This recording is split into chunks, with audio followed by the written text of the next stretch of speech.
Praise the lord. దేవుని పేరిట మీ అందరికీ వందనములు తెలుపుతూ యేసుతో ప్రయాణం అనబడిన మన యూట్యూబ్ ఛానల్కి మీ అందరినీ ఆహ్వానిస్తున్నాను.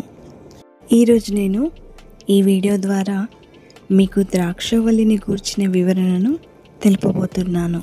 వీడియోలోకి వెళ్ళిపోయే ముందు మీరు మన ఛానల్ని సబ్స్క్రైబ్ చేసుకొని బెల్ ఐకాన్ని ప్రెస్ చేయండి.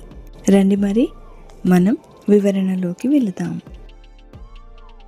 బైబిల్ గ్రంథం నందు క్రొత్త నిబంధన గ్రంథంలోని యోహాను సువార్త 15వ అధ్యాయం 1వ వచనంలో, నేను నిజమైన ద్రాక్షవల్లిని, నా తండ్రి వ్యవసాయకుడు, నాలో ఫలింపని ప్రతి తీగను ఆయన తీసి పారవేయును. ఆయన ద్వారా ఫలించే తీగలుగా మనమే అయ్యున్నాం. ఫలించే తీగలకు అనగా దేవునిలో ఫలించే తీగలకు రక్షణ ఉంటుంది. అలాగే ఫలించలేని తీగలను తీసివేయడం కూడా జరుగుతుంది.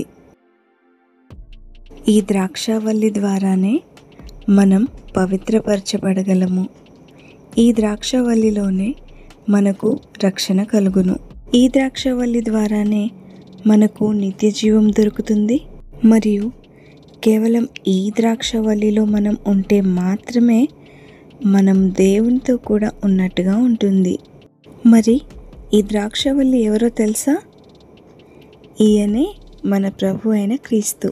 ప్రతి ఒక్కరూ యేసుక్రీస్తు అనే ద్రాక్షవల్లిలో తీగలుగా ఫలించేవారై ఉండాలని దేవుడు ఆశిస్తున్నారు. ఫలించలేని వారిని శపించి తెంచివేస్తారు. అందుకనే యేసుక్రీస్తు ఇలా అంటున్నారు, నేను నిజమైన ద్రాక్షవల్లిని అని. ఈ ద్రాక్షవల్లిలో ఫలించే ప్రతి ఒక్కరూ దేవునిలో ఉంటారు. ఫలింపలేని వారు తెంపబడతారు, తీసివేయబడతారు కూడా. ఇంకా ఇక్కడ మనం చూసినట్లయితే యేసుక్రీస్తు వారు ఈ భూమిపైన చేసిన మొదటి అద్భుతం ఏంటో మీకు గుర్తుందా? అదేనండి, నీళ్లను ద్రాక్షరసముగా మార్చుట.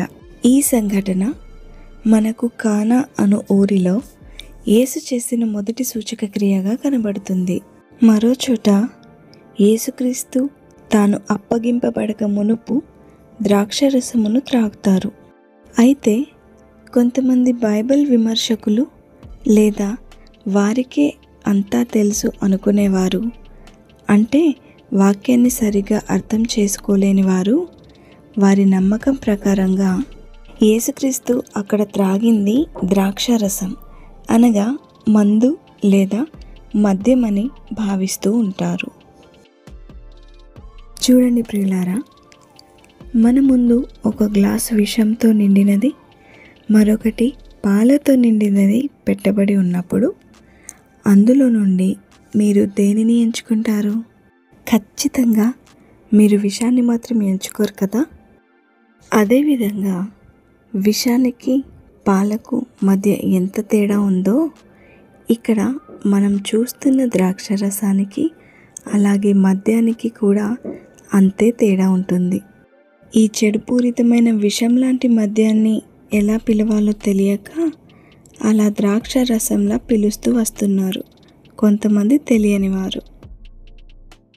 కానాలో యేసుక్రీస్తు చేసిన అద్భుతమే నీళ్లను ద్రాక్షరసంగా మార్చుట.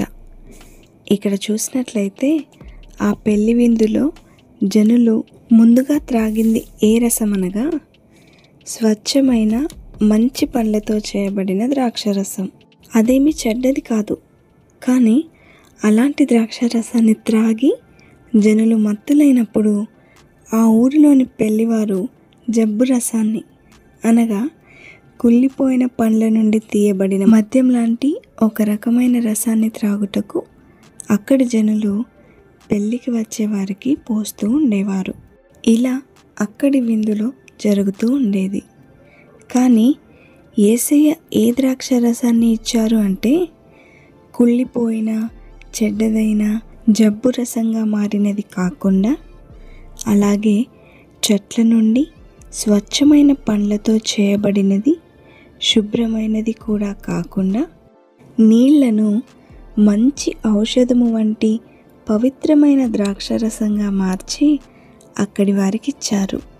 అప్పుడు పెళ్లి ప్రధాని అంటాడు, ఏంటయ్యా పెళ్లి కుమారుడా, జనులు త్రాగి మత్తులైనప్పుడు అందరూ కూడా జబ్బు రసాన్ని పోస్తారు, మరి నువ్వేంటి ఇలా ఇంకా మంచి రసాన్ని ఉంచుకొని మాకు పోస్తున్నావు అని. అంటే ముందేమో మంచి ద్రాక్ష రసాన్ని త్రాగి ఆ తర్వాత దానికన్నా కూడా మంచి ద్రాక్ష రసాన్ని త్రాగిన వారికి అభిప్రాయం ఏర్పడటం మనం ఎన్నోసార్లు బైబిల్లో చదివిన విషయమే కదా. అయితే ఇక్కడ యేసయ్య ఇచ్చే ద్రాక్షరసం కేవలం చెట్ల నుండో లేదా పండ్ల నుండో తీసిన ద్రాక్షరసం కాదండి. అది కుళ్ళిపోయిన మత్తునిచ్చే మద్యం వంటిది కూడా కాదు, కానీ పరిశుద్ధమైన, పవిత్రమైన, అశుద్ధము లేని మిక్కిలి శుద్ధమైన జీవజలముల వంటి ద్రాక్షరసాన్ని ఆయన ఇచ్చారు, ఇస్తూనే ఉన్నారు, ఇస్తారు కూడా. కానా విందుకు వచ్చిన ప్రతి ఒక్కరికి ఆయన నీళ్లను ద్రాక్షరసంగా మార్చి ఇచ్చారు. అయితే ఆయన మనలను మర్చిపోలేదు, కానీ మనకు కూడా ద్రాక్షరసాన్ని ఇచ్చారు. అది ఏ విధంగా అనగా, తన సొంత స్వరక్తమును ద్రాక్షారసముగా మార్చి దేవుడు మనందరి కొరకు ఇచ్చారు. అందుకోసమే ద్రాక్షారసం పుచ్చుకున్నప్పుడు, అనగా శిష్యులతో కలిసి భుజించిన చివరి రాత్రి భోజన సమయంలో ఏమని సెలవిస్తున్నారంటే, ఇది నా యొక్క రక్తమై ఉన్నది అని సెలవిస్తున్నారు దేవుడు. ఈ విషయాన్ని బట్టే ఆయన నేను నిజమైన ద్రాక్షవల్లిని అని అంటున్నారు.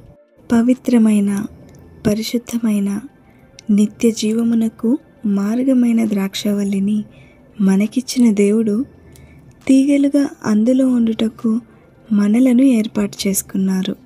ఫలించలేని ప్రతి తీగను ఆయన తీసి పడవేస్తానని చెప్పారు. అలాగే ఫలించగలిగే ప్రతి తీగె ఇంకా ఎక్కువగా ఫలించాలి కాబట్టి, ఇంకా ఎక్కువ ఫలాల్ని ఇస్తుంది కాబట్టి, దానికి పక్కనే ఉన్న ఫలించలేని వ్యర్థమైన తీగలను ఆటంకానికి ఉండకుండా తీసి పడవేయట ఉత్తమం. అందుకనే దేవుడు పనికిరాని తీగలను తీసి పడవేస్తారు. ఆయనలో ఉన్న తీగలం మనం, అంటే మీరు, నేను. మనల్ని పారవేయాలనే ఉద్దేశం ఆయనకు లేదు, కానీ మనం ఫలించకపోతే మాత్రం ఆయన చేసేది అదే. అలా ఆయన మనల్ని తీసివేయకూడదు అంటే గనుక మనం ఫలించేవారిగా ఉందాం, ఆయనలో ఉందాం, ఆయనతో ఉందాం, ఆయనలా ఉందాం, ఆయన కొరకు మాత్రమే ఉందాం. ఎందుకంటే ఆయన లేకుండా అంతా అసాధ్యమే గనుక దేవునితోనే ఉంటూ దేవునిలోనే ఫలించాలి. ఇక చివరిగా చెప్తున్నా, ఫలించి ప్రభుతో ఉంటామా లేక ఫలించలేక కాల్చివేయబడతామా అన్నది మాత్రం మన చేతుల్లోనే ఉంది. ఈ వీడియో మీకు అర్థమైందని అనుకుంటున్నాను.